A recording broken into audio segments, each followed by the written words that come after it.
पीओक्यूचं analysis करा, पीओक्यूचं विश्लेषण करा.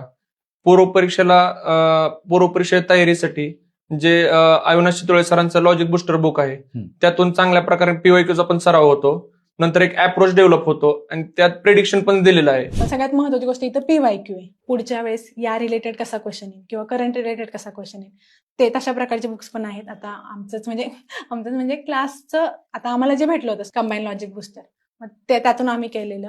अविनाश चितोळे सर आपले होते. अविनाश चितोळे सर, त्यांचं लॉजिक बुस्टर पुस्तक आहे सर. त्यांच्या ते पुस्तकाचं खरंच मी विद्यार्थ्यांना सजेस्ट करेन की ना ते पुस्तक खरंच एकदा बघा तुम्ही. प्रिलिमचं अनालिसिसचं लॉजिक बुस्टर आपल्याकडे होतंच लॉजिक बुस्टर.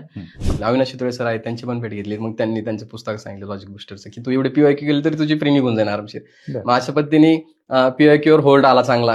क्वेश्चन अनालिस्टचं ते लॉजिक बुस्टर बुक आहे. लॉजिक बुस्टर बुक आहे ते मी वापरलेलं अविनाश चितोळे सरांचं, त्याचा मला फायदा झाला. पीवायक्यू केलं लॉजिक बुस्टर जसं आहे तर तुम्हाला खूप होल्ड येतं, तुम्हाला कळतं की पुढे कसे क्वेश्चन येऊ शकतात, असं एक लॉजिक डेव्हलप होतो. आणि सर त्यात लॉजिक बुस्टर एक अविनाश चितोळे सर आहेत, त्यांचं पुस्तक मला खूपच म्हणजे प्रेरणादायी ठरलंय, कारण त्यात इतकं अनालिसिस जबरदस्त सांगितलं होतं. पीवायक्यूज आहेत तर त्याच्यासाठी मी लॉजिक बुस्टर यूज केलं होतं. तर त्याच्यामध्ये जे question previous year question papers आहेत त्याचं विश्लेषण एकदम छान पद्धतीने दिलेलं आहे.